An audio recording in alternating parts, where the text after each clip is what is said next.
What's up guys? In this tutorial, I will show you how to switch accounts on your Windows PC. This should be quite an easy tutorial. For more information, click on the first link in the description below. Switching accounts is a straightforward process and it can help you organize your files on different accounts and change your user permissions. First, press the Windows key or click the Start button. Then, click the icon that resembles a person. If you've chosen an account photo, it will be there instead of the default icon. Once you select to switch the user, another menu will open.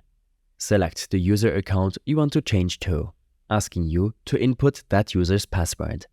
Type your password and hit enter. This allows you to switch your Windows user account swiftly. These steps and more information will be available in my extensive guide linked in the description below. I hope this helped you out. Leave a comment if you have any questions and see you in the next one.